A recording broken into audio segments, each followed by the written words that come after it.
Hello Ibran, আসসালামু আলাইকুম। আশা করছি কাছে দূরে দেশি বিদেশে যে যেখানেই আছো সবাই খুব ভালো আছো, সুস্থ আছো। আলহামদুলিল্লাহ, আমি তোমাদের দোয়ায় অনেক ভালো আছি। বরাবরের মতো আমার চ্যানেলে সামিরাস লাইফস্টাইল ব্লগ থেকে আমি সামিরা তোমাদের সবাইকে অনেক অনেক শুভেচ্ছা ও ভালোবাসা জানিয়ে ঢাকা থেকে আজ নতুন একটি ভিডিও উপস্থাপন করছি। আশা করছি আজকের ভিডিওটাও তোমাদের খুব ভালো লাগবে। আর আজকে কিন্তু আমি সেই রোববার থেকেই ভিডিওটা শুরু করছি, কারণ আমি দেখা যায় এখন দিনেই ভিডিও আর কি আপলোড দেওয়ার চেষ্টা করি, প্রতিদিনের ভিডিও প্রতিদিন। তো দেখা যায় সন্ধ্যার দিকে তো ভিডিওটা আমি আপলোড করে দিই, এরপরে সন্ধ্যার পর থেকে আবার কিন্তু ভিডিওটা শুরু করি। তো আজ কিন্তু সেই ভিডিওটাই আবার তোমাদের সাথে আর কি শেয়ার করছি। তো হঠাৎ করে আমার রাতে খেতে ইচ্ছে করছে খিচুড়ি। তো দুপুরে তো রান্না করেছিলাম, যা রান্না করেছি তা তোমাদের সাথে তো তার সব শেয়ারই করেছি, কিন্তু যেহেতু খিচুড়ি খেতে ইচ্ছে করছে আর এখন খেতে হবে, তো মানে আমার খেতেই হবে। তো ঘরের সব কিছুই ছিল, ভাবলাম তো রান্নাটা করেই ফেলি। রান্না করতে বেশি একটা কিন্তু সময় লাগে না যদি গুছানো থাকে। আর আমি কিন্তু সন্ধ্যা 7:30 8টার দিকেই মুরগিটা ভিজিয়ে রেখেছিলাম। বোঝো আমার কোন টাইমে খিচুড়ি খেতে ইচ্ছে করেছিল। তো মুরগির মাংসটা আমি কিন্তু অলরেডি বসিয়ে দিয়েছি, এই যে মাংসটা কষিয়ে নিয়েছি। বেশি হতে একটা সময় লাগবে না। আর আমি ডালও কিন্তু সেই তখনই 7:30 8টার দিকে ভিজিয়ে রেখেছিলাম। তো আমার প্রিয় বন্ধুরা, তোমরা যারা যারা অলরেডি আমার চ্যানেলে ঢুকে গিয়েছো বা ভিডিওটি দেখছো, আমি বলবো প্লিজ প্রথমেই ভিডিওটিতে একটি লাইক দিয়ে এরপরে সম্পূর্ণ ভিডিওটি দেখো। আশা করছি তোমাদের ভিডিওটা ভালো লাগবে। তোমরা কিন্তু কেউ টেনে টেনে ভিডিওটা দেখো না, এটা তোমাদের কাছে আমার একটা রিকোয়েস্ট। আমি কিন্তু সবার ভিডিও ফুল ওয়াচ করি। নিশ্চয়ই তোমরা আর কি বন্ধুরা জানো, যারা আমার ভিডিওতে আসো, আমি কিন্তু সবার ভিডিওতে যাই। আর যে কিন্তু সবসময় ভালো একটা কমেন্ট করে আসি, কখনোই কিন্তু টেনে দেখি না বা স্কিপ করে তোমাদের কমেন্টও করি না। তো আশা করছি আমার ভিডিও তোমরা এইভাবেই আর কি দেখো, আমার মতো করেই দেখো। তো এদিক দিয়ে কিন্তু দেখো আমি মুরগির মাংস তো বসিয়ে দিয়েছি, আর আরেক চুলায় আমি দিয়ে দিলাম। আর এখন রাত তো দেখো ফুল গ্যাস আছে, এখন যে রান্না করতে কি মজা লাগছে। আমি তো আসলে আলসেমি করে রান্না করি না, সকাল হয়তো বা 9টা পর্যন্ত গ্যাস থাকে, এরপরে আর কি গ্যাসটা কমে যায়, এরপর চুলা একদম অফ হয়ে যায়। তো আমার এলপি গ্যাস আছে, এই কারণে কিন্তু আমি সবসময় এলপি গ্যাসে রান্না করি। আর এখন যে আজকে লাইনের গ্যাসে রান্না করতেছি, খুব ভালো লাগছে। তো আমি যে এখন চাল আর ডালটা ভেজে নেব, আর সাথে আমি কিছু নতুন আলু দিয়ে দিলাম। খিচুড়ির মধ্যে কিন্তু একটু আলু দিলে খেতে ভালো লাগে। এছাড়াও দেখা যায় যদি বিভিন্ন আইটেমের সবজি ঘরে থাকতো, তাহলে এখন আজকে আমি সবজি খিচুড়ি রান্না করতাম। তারপর একটা আফসোস লাগে না, কয়েকদিন আগে তো আমার বান্ধবী সবজি খিচুড়ি পাঠিয়েছিল, ওটা আবার লেটকা খিচুড়ি ছিল, ওটা খেতেও ভালো লেগেছে। তো চাল আর ডালটা আমি খুব ভালো মতন একটু ভাজা ভাজা করে নিব, এতে করে কিন্তু আর কি খিচুড়িটা ভালোই ঝরঝরে হবে। আর আমি গরম পানি বসিয়ে দিয়েছিলাম ইলেকট্রিক কেটেলে, ওই পানিটা এখন দিয়ে দিলাম। এখানে যেহেতু আমি 3 কাপ আর কি চাল নিয়েছি আর 2 কাপ ডাল নিয়েছি, তো সব মিলিয়ে আমার এখানে আর কি 8 কাপ পানি যাচ্ছে। আমি পানিটা কিন্তু মেপেই আর কি দিয়েছিলাম। তো এই যে দেখো বলক কিন্তু চলে আসছে সাথে সাথে। আর এখন আমি কয়েকটা কাঁচামরিচ দিব, কাঁচামরিচ দিয়ে আমি একদম ধিমা আছে আর কি রেখে দিব চুলার আঁচে। পোলাওটা যেভাবে আমরা ঠিক রান্না করি সেভাবে কিন্তু খিচুড়িটাও রান্না করব। আর দেখো 3টা বার্নারে কিন্তু জ্বলছে। আরেক চুলায় আমি দুধ বসিয়েছি, এখানে 1 কেজি দুধ ঘন করে আমি হাফ কেজির মতো করে নিয়েছি সেমাই রান্না করব বলে। আর আমার বাসায় কিন্তু একজন আসছে, কে আসছে তোমাদের দেখাচ্ছি। এটা আসলে আল্লাহ তাআলার একটা রহমতই বলা যায় যে আসছে আমার বাসায়। আমি কিন্তু কখনো কল্পনা করি নাই যে আজকেই আসবে আমার বাসায়। এদিক দিয়ে কিন্তু দেখো আমার মুরগির মাংসটা খুব সুন্দর মতন কষানো হয়ে গেছে। আমি আর কোনো পানি অ্যাড করব না, শুধু মুরগি থেকে যতটুকু পানি বের হচ্ছে ওই পানিটুকুর মধ্যে রান্না করে নিয়েছি। এরপরে তো খিচুড়ির মধ্যে মাংসটা দিয়েই দিব, তখন কিন্তু খুব ভালো মতন কুক হয়ে যাবে। আর যেহেতু এখানে ব্রয়লার মুরগি আর পাকিস্তানি মুরগি মিলানোই আছে, মানে পাকিস্তানি মুরগির হচ্ছে গিলা, কলিজা, এরপর হচ্ছে পাখনা, পা, মাথা, এগুলো আর কি মিশানো আছে। আর ব্রয়লার থেকে আমি আর কি সলিড মাংসটা নিয়েছি। তো এদিক দিয়ে কিন্তু দুধটা খুব সুন্দর ঘন হয়ে গেছে। আর এই যে আমি এই সেমাইটা এনে রেখেছিলাম ওয়েল ফুডের, এটা খেতে ভালোই লাগে। তবে আমার কাছে সবচেয়ে বেশি ভালো লাগে বগুড়ের একটা সেমাই পাওয়া যায়, ওই সেমাইটা এত মজা, ওটা আবার সব জায়গায় পাওয়া যায় না। আমরা একবার আলমাস থেকে এনেছিলাম, আরেকবার পেয়েছিলাম আগুরাতে। এরপর যে কতবার আগুরাতে গেলাম বা আলমাসে গেলাম পাইনি, এই সেমাইটা ঈদের সময় পাওয়া যায়। আর আরেকটা সেমাই হচ্ছে রসের, ওই সেমাইটাও খুব ভালো। তো সচরাচর সব সময় পাওয়া যায় না বলে ওয়েল ফুডের সেমাইগুলোই আমি ঘরে এনে রাখি। তো ওইটাই এখন ভিজিয়ে রাখলাম, আমার মেয়েকে দিব, মানে তাসনিমকে দিব, আর যে আসছে তার জন্য দিব, আমিও খাবো। আর খিচুড়িটা কিন্তু 7 থেকে 8 মিনিট পরে আমি ঢাকনাটা তুলেছি। খুব সুন্দর একটু হালকা জুসি জুসি ভাব আছে, বেশি আর কি শুকায় যায় নাই, আবার অনেক পানিও নেই। তো এ পর্যায়ে কিন্তু এখন আমি চিকেনটা দিয়ে দেবো, যেহেতু চিকেনটা অলমোস্ট কুক হয়ে গিয়েছে। তো দেখা যায় দমে রেখে 5 মিনিটের মতন রেখে দিলেই হয়ে গেল। তো আমি একদম ভালো মতন কেচে কুচে দিয়ে দিলাম, যেন কোনো একটু ঝোল না থাকে। আর এই যে এখন উলট পালট করে ভালো মতন চিকেনটা মিশিয়ে নিব, খিচুড়ির গায়ে যেন মেখে যায়। এরপর আমি দমে রেখে দেবো 5 মিনিটের জন্য। তো আমি যেটা বলা শুরু করেছিলাম, আমার প্রিয় আপুরা, ভাইয়েরা, আন্টিরা, আঙ্কেলরা, তোমরা যারা আজকে আমার ভিডিওটি প্রথম দেখছো, তো তোমাদের কাছে যদি ভিডিওটির কোনো একটি অংশ ভালো লেগে যায়, প্লিজ সেই অংশটির জন্য হলেও আমার চ্যানেলটিকে সাবস্ক্রাইব করে আমার পাশেই থেকে যেও। আর সাথে থাকা ছোট্ট বেল বাটনটি অল অন করে দিও। এতে করে আমি যখন কোনো নতুন ভিডিও আপলোড করব, সবার আগে নোটিফিকেশান তোমাদের কাছে পৌঁছে যাবে। চাইলে তোমরা তোমাদের সুযোগ মতন পরবর্তীতে দেখে নিতে পারবে। আর যারা যারা সাবস্ক্রাইব করে আমাকে এত দূর আনতে সহায়তা করেছে, তোমাদের জানাই মনের অন্তঃস্থল থেকে অনেক অনেক দোয়া ও ভালোবাসা। তো আমার কিন্তু আর কি খিচুড়িটা অলমোস্ট হয়ে গেছে। আর আমি এখন বেগুনটা ভাজবো। আসলে খিচুড়ির সাথে বেগুন ভাজা, ডিম ভাজা, আলু ভর্তা, মানে যত আইটেমের একটু রসালো জিনিস আছে বা স্পাইসি জিনিস আছে, সেগুলো দিয়ে খেতে ভালো লাগে। তো আমার ঘরে যেহেতু বেগুন ছিল বড় সাইজের, এই যে গোল গোল বেগুনগুলা, আর এগুলোর মধ্যে কিন্তু বিচি একদম নেই, খেতে খুব মজা লাগে। তরকারি খেতেও ভালো লাগে, ভাজা খেতেও ভালো লাগে। তো আমি একটা বেগুন নিলাম, একটু মোটা করে কেটে নিয়েছি, বেশি মোটাও না বেশি পাতলাও না। আর আমি কিন্তু কেচে নিয়েছি যেন মশলাগুলো ভালো মতন ঢুকে। তো আমি খুব ভালো মতন ধুয়ে নিয়েছি। আর আমি কিন্তু গিজারের গরম পানি দিয়েই কাজ করছি, এই কারণে কিন্তু আমার কোনো ঠান্ডা লাগে না। আর শীতের দিন আসলে অলওয়েজ আমার গিজার অন করাই থাকে, বাথরুমেও আর রান্নাঘরেও। কিন্তু আমার ওয়াশরুমে বেশি একটা যাওয়া হয় না গোসল ছাড়া। তো রান্নাঘরে কিন্তু টুকটাক কাজ করা হয়, এই কারণে কিন্তু দেখা যায় সবসময় আমি গিজারের লাইনটা অনই রাখি।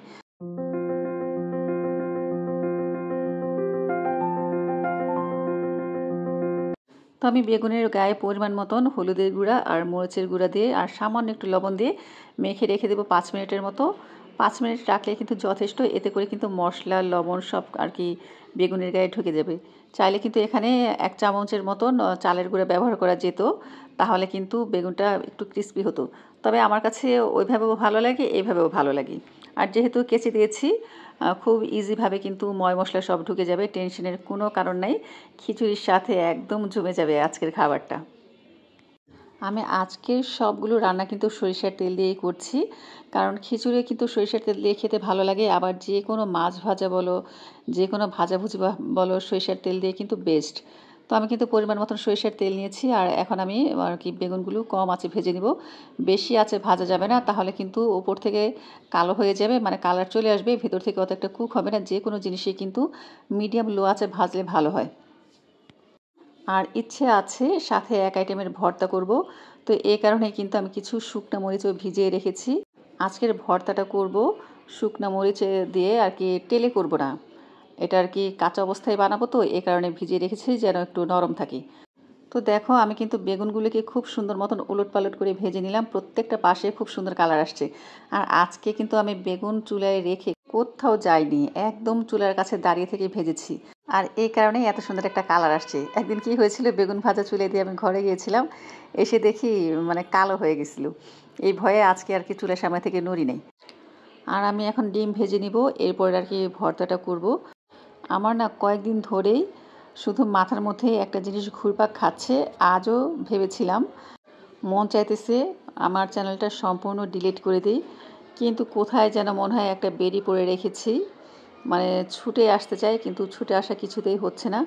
আসলে কি করব বলো, মানে আমি ভিডিও ছাড়ি এত কষ্ট করে, সেখানে মানুষ কি করে টাইনা টাইনা দেখে, এরপরে যে স্প্যাম কমেন্টগুলো করে এসে ভিডিওর মধ্যে, এতে করে ভিডিওর যে অবস্থা, তো এটা দিয়ে আদৌ জীবনে কিছু সম্ভব হবে কিনা আমি জানি না। তো যতবারই আমার মনটা বলে ভিডিওটা ডিলিট করে দিতে, ততবারই আমি বলি সমস্যা কি, এটা দিয়ে তো আর আমি ইনকামের চিন্তা করতেছি না, এটা তো আমার শখের বসে আমি করছি। তারপরেও কিন্তু মনের এক কোণ থেকে জানান দেয় মানুষ তো আসে একটা কিছু করে। তো এটা নিয়ে আমি খুব হেজিটেশনে আছি। আজকে কয়েকবার ভেবেছিলাম ভিডিওটা আমি ডিলিট করে দিব বা চ্যানেলটা আমি ডিলিট করে দিব, আর রাখবো না ফেসবুকেরও ইউটিউবেরও, কিন্তু দ্বিধা দ্বন্দ্বের মধ্যে কাটছে। আচ্ছা আমার প্রিয় বন্ধুরা, তোমরা তো সবাই বলো ভিডিওটা ফুল ওয়াচ করি, কিন্তু তোমরা কেন এমন করো? কারো ভিডিওতে যেহেতু এমন করা উচিত না, মিনিমাম একটা ওয়াচ টাইম দিলেও কিন্তু হয়। মানে বুঝতেছি না আমি কি বলবো। যাই হোক, দেখা যাক আল্লাহ কপালে কি রাখে। এভাবে আসলে যদি চ্যানেলের ভিউজ কমতে থাকে বা ওয়াচ টাইম কমতে থাকে, হয়তো বা একদিন আমিও হারিয়ে যাব তোমাদের এই ইউটিউব প্ল্যাটফর্ম থেকে। এটা হয়তো বা তোমাদের আমি একটু অগ্রিম বলে রাখলাম। দেখা যাক সামনে কি হয় না হয়। আমি হয়তো বা এই প্ল্যাটফর্মে আর কাজ করব না, ইচ্ছে করে না আসলে। এত কষ্ট করে কী লাভ? এই যে দেখা যায় রাত জেগে কাজ করছি, কখনো দিনের বেলা কাজ করছি, মানে কোথাও যাওয়া হচ্ছে না, ফ্যামিলিকে প্রপারভাবে সময় দেওয়া হচ্ছে না, মানে এই জিনিসটা আসলে ভাল লাগে না, মানে মাথার মধ্যে একটা প্যারা না। তো তোমরা বলতে পারো সারাদিন কি ভিডিওর কাজ করো বা সারাদিন কি তুমি এডিট করো? না ভাই, আমি সারাদিন ভিডিওর কাজ করি না, এডিটও করি না, কিন্তু দেখা যায় কি ওই যে মাথার মধ্যে একটা প্যারা থাকে যে আমি ভিডিও করব বা আমি এডিট করব বা আমি আরেকজনের ভিডিও দেখব, মানে একটা নেশা লেগে যায়। এই নেশা যে কত খারাপ! আগে মোবাইল চালাইতাম না, সেটাই ভালো ছিল। তো এখন কেন যে এই আর কি এই প্ল্যাটফর্মে আসলাম, সেটাই আর কি এখন নিজেকে নিজে গালি দিই। যাই হোক, এদিক দিয়ে কিন্তু খিচুড়িটা হয়ে গেছে আর এখন ঘড়িতে 11:30টার মতো বাজে। আর তোমাদের বলেই দিই, আর সিক্রেট রেখে লাভ নেই, আসছে আমার আব্বা দেশ থেকে, বিশেষ একটা দরকারে আসছে, আবার চলে যাবে আর কি আগামীকাল ভোরে চলে যাবে। তো যেহেতু আব্বা আসছে, আব্বা তার শুটকি খাবে না, আর অন্য কিছু আমি বানাইও নাই, তাই আর কি এই ডিমটা ভেজে দিলাম। দেখবা এই ডিমও খাবে না, আমার আব্বা মা এমনই কিচ্ছু খেতে চায় না। আর দেখছি এখনও কাশতেছে, এই কারণে একটু আর কি পানিটা কুসুম গরম করে দিলাম। তো আব্বা বলছে যে মাংস দিয়ে রান্না করছে, তো আবার ডিম ভাজছত কেন? আমি বললাম খাবেন, সমস্যা কি। তবে খিচুড়িটা আসলে মজা হয়েছে আর বেগুন ভাজাটাও খুব ভালো হয়েছে।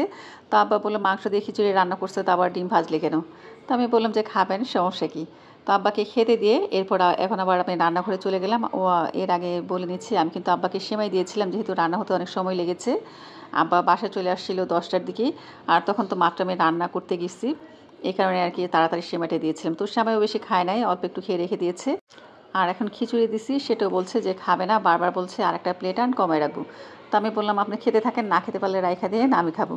তো এদিক দিয়ে কিন্তু আমি বাঁশপাতার শুটকি ভর্তা বানাবো। এই ভর্তাটা যে আমার কাছে কি ভালো লাগে, কি ভালো লাগে, আমি তোমাদের কি বলবো। আমার ঘরে অনেক আইটেমের আর কি শুটকি আছে, যেটা দিয়ে কিনা আমি দোকান দিতে পারবো অনায়াসে। দোকান দিলেও আমার খুব ভালো বেচা বিক্রি হবে, কিন্তু সেই শুটকিগুলো আমি ধরেও দেখি না, শুধু বাঁশপাতার শুটকিটাই খাচ্ছি। তো আজকে অন্য প্রসেসে বাঁশপাতার শুটকিটা বানাচ্ছি, এই যে হোটেল স্টাইলে। তোমরা কক্সবাজার গেলে, সিলেট গেলে ভর্তাটা খুব মজা করে খাও না? দেখো ওরা কীভাবে ভর্তা বানায়। এই কাঁচা অবস্থায় ভর্তা বানালে খেতে কী যে মজা লাগে, কিন্তু এটা কতটুকু স্বাস্থ্যসম্মত বলো তো? তার মধ্যে আমি তো 3-4 বার কুসুম গরম পানি দিয়ে ধুয়ে নিয়েছি, ওরা ধোয় কিনা তারও আর কি সন্দেহ আছে। যাই হোক, যেহেতু শুটকিটা আমি টালি নাই, কোনো তেল দিইনি, এছাড়াও পেঁয়াজও ভাজি নাই, রসুনও ভাজি নাই, আর কি শুকনো মরিচও ভাজি নাই, একদম কাঁচা অবস্থায় কিন্তু আমি ব্লেন্ড করে নিয়েছি। এরপরে এখন যেহেতু এটাকে তো আর এভাবে খাওয়া যাবে না, তাই আমি অল্প একটু পরিমাণ সরিষার তেল নিয়েছি। আর এই অল্প সরিষার তেলেই কিন্তু আমি এই ভর্তাটাকে একটু ভাজা ভাজা করে নেব, বেশি ভাজবো না, তাহলে শুটকির যে ঘ্রাণটা চলে যাবে। তো আমার জানি একটুও শুটকি ওয়েস্ট না হয়, আমি ভালো মতন দেখো কেচে কুচে নিচ্ছি। এছাড়াও কিন্তু যে জগের মধ্যে আমি কি শুটকিটা ব্লেন্ড করেছি, সেই জগটা ধুয়েও আমি পানিটা দিয়ে দিব, যেন আমার শুটকিটা ফালা না যায়। বোঝা আমার এই শুটকি এত পছন্দ, মানে আমার এই বাঁশপাতার শুটকি আর হচ্ছে হাঁসের মাংস, মানে হাঁস আমার খুবই পছন্দ। এই দুইটা জিনিস আমি সহজে কোনো কিছু ফেলতে চাই না, মানে যতটুকু ফালানোর দরকার বা যেটুকু ফেলতে হবে, হালাল হারামের একটা ব্যাপার স্যাপার আছে, অতটুকুই ফেলি। এছাড়া কিন্তু অন্য কিছু রান্না করতে গেলে দেখা যায় আমার অনেক ওয়েস্ট হয়, এই দুইটা জিনিস সহজে ওয়েস্ট হয় না। তো এদিক দিয়ে কিন্তু আর আমার আর কি শুটকি ভর্তাটা হয়ে গেছে, চুলে একদম ধিমি আঁচে রেখে দিয়েছি। আর আব্বার যেহেতু ঠান্ডা আছে, গলায় সমস্যা, আব্বা তো কী করে জানো, এখন সারা রাত ঘুমায় না, একটুখানি ঘুমায়, এরপর সারা রাত জেগে নামাজ পড়ে কান্নাকাটি করে আমাদের জন্য, সবার জন্য। তো এখনও আব্বা বলছে যে একটু গরম পানি ফ্লাক্সে ভরে রেখে দিতে। তো আমি ভাবলাম ফ্লাক্সে না ভরে এই যে বোতলগুলো, এই বোতলগুলোর মধ্যে আর কি পানিটা দিয়ে যায়। বোতলগুলোর মধ্যে কিন্তু পানি প্রচুর গরম থাকে, আমি ঠান্ডা রাখতে চাইলে ঠান্ডা থাকবে, গরম রাখতে চাইলে আবার গরম থাকবে। 7-8 ঘন্টার মধ্যে কিন্তু পানি ঠান্ডা হয় না। তো আমি আর কি ইলেকট্রিক কেটেলের মধ্যে ফিল্টার থেকে পানি এনে ফুটিয়েছিলাম, ফুটাই নাই, গরম করেছি। এখন বারবার আমি মিশাচ্ছি পানিটা আর হাত দিয়ে চেক করে দেখছি যে আব্বা শুধু খেতে পারবে কিনা, কারণ এই বোতলে তো আর পানি মিশানো যাবে না। এই কারণে আমি একদম যেন নর্মাল টেম্পারেচারের চাইতে একটু হালকা গরম হয়, আমি আর কি ওই ব্যালেন্সটা করতে চাচ্ছি। এই কারণেই দেখো একবার কিন্তু আমি পানি ঢালছি বোতলের মধ্যে, আবার বোতলের পানিটা জগে ঢেলে জগের ঠান্ডা পানিটা বোতলে ঢালছি। এতে করে আর কি পানিটা নর্মাল একটা টেম্পারেচারে চলে আসবে, মানে আব্বা শুধু খেতে পারবে। আর এই পানিটা কিন্তু 7-8 ঘন্টার মধ্যেও এরকম কুসুম গরমে থাকবে, ঠান্ডা হবে না। তো এই যে এখন লাস্টবার দিলাম, তো এখন দেখলাম একদম ঠিকঠাক আছে। এই পর্যায়ে কিন্তু আমি আর কোনো পানি মিশাবো না, আর কি এই পানিটা আব্বা খেতে পারবে।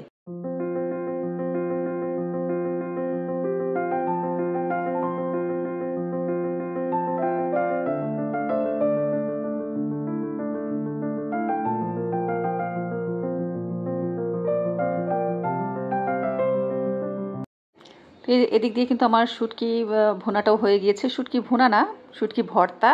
চুলার আঁচটা নিশ্চয়ই খেয়াল করেছো আমি কতটুকু রেখেছিলাম। তো এখন আমি কাচের একটা প্লেটে, ছড়ানো প্লেটে ঢেলে নিব, যেহেতু অনেক গরম আছে। আর এই অবস্থায় কিন্তু রাখাও যাবে না গরম প্যানে, তাহলে কিন্তু বেশি একটু ভাজা ভাজা হয়ে যাবে, তখন শুটকি খেতে ভালো লাগবে না। যে কোনো ভাজি, শাক, ভর্তা এগুলো কিন্তু গরম প্যানে রাখতে হয় না, সাথে সাথে নামিয়ে ফেলতে হয়। নয়তো দেখা যায় চুলাটা অফ করার পরেও গরম হাঁড়িতে থাকলে অনেকক্ষণ পর্যন্ত কুক হতে থাকে। তো এই যে দেখো ধোঁয়া বেরোচ্ছে। আমি একটুখানি ভর্তাটা ছড়িয়ে দিয়েছি যেন তাড়াতাড়ি একটু ঠান্ডা হয়ে যায়। আর এদিক দিয়ে আমার পানিও মেশানো শেষ, আর আব্বাকে দিয়ে আসবো। আর আব্বার কিন্তু খাওয়া শেষ হয়ে গিয়েছে। তো আব্বা কী খেয়েছে না খেয়েছে তোমাদের সাথে একটু পরে দেখাচ্ছি। তো আব্বাকে যে বললাম এটা আর কি সারা রাত থাকলেও ঠান্ডা হবে না, আপনি নিশ্চিন্তে খেতে পারবেন, পানিও আর কি অ্যাড করা লাগবে না। এই যে দেখো আব্বা কি খেয়েছে, কতটুকু খেয়েছে। ডিম ভাজা পুরাটাই রয়ে গেছে, আর খিচুড়িও কিন্তু অর্ধেকটাই রয়ে গিয়েছে। আব্বাকে কিন্তু আমি খিচুড়ির সাথে একদম খাঁটি যে ঘি ছিল ঘিটা মিশিয়ে দিয়েছিলাম, তারপরও কিন্তু খায়নি। আর ঘড়ির টাইমটা নিশ্চয়ই দেখেছো এখন কয়টা বাজতেছে, এখন কিন্তু 12:15 বেজে গেছে। তা আব্বা বলতেছে কী রে তোরা এখনও ঘুমের কোনো খবর নাই, খাচ্ছ না, ঘুমাচ্ছ না। বিশ্বাস করো আজকে মনে হয় চোখে একটা ফোঁটা ঘুম নেই। মনে হইতেছে কি আমার সন্ধ্যাবেলা, মানে সন্ধ্যার সময় যেভাবে কাজকর্ম করি ঠিক সেইভাবেই। মানে চোখে যদি ঘুম না আসে তাহলে বিছানায় যেয়ে কী করবো বলো। তো এদিক দিয়ে তো তাসনিম বসে বসে টিভি দেখছে, আর আব্বার জন্য কম্বল দিয়ে গেলাম। এই কম্বলটা এতদিন নামাই নাই, আমরা পাতলা কম্বলে গায়ে দিয়েছি। আর যে দেখো আব্বা কিন্তু নামাজ পড়া শুরু করে দিয়েছি। তো এদিক দিয়ে কিন্তু আব্বার খিচুড়িটা আমি ভর্তা দিয়ে বেগুন ভাজা দিয়ে খেয়ে নিয়েছি। আর এই যে এখন বাজতেছে 12:30। তো আমার ছোটো কন্যা বসে বসে টিভি দেখছে, ওকে বলছে চল ঘুমাইতে চল, সেও যাবে না, জোর করে এখন নিয়ে গেলাম। তো বন্ধুরা আজকের ভিডিওটি এ পর্যন্ত। কেমন লাগলো অবশ্যই কমেন্টস করে জানিও। ভালো লাগলে ভিডিওটিতে লাইক দিও, চ্যানেলটিকে সাবস্ক্রাইব করে দিও। আর বন্ধুরা তোমরা কিন্তু প্লিজ ভিডিওটা কেউ টাইনা টাইনা দেখো না। তোমরা যদি চাও আমি এই প্ল্যাটফর্মে কাজ করি তোমাদের সাথে নিয়ে বা তোমাদের সাথে থাকি, তাহলে কিন্তু অবশ্যই আমাদের একে অপরকে সহযোগিতা করা দরকার। এই কথাটা সবারই আসলে বোঝা দরকার। তো আজকের ভিডিওটা এই পর্যন্ত। ইনশাল্লাহ আগামীকাল আরও একটি নতুন ভিডিও নিয়ে আসবো, তোমরা যদি চাও অবশ্য। তো এই পর্যন্ত তোমরা সবাই ভালো থেকো, সুস্থ থেকো। আল্লাহ হাফিজ, আসসালামু আলাইকুম।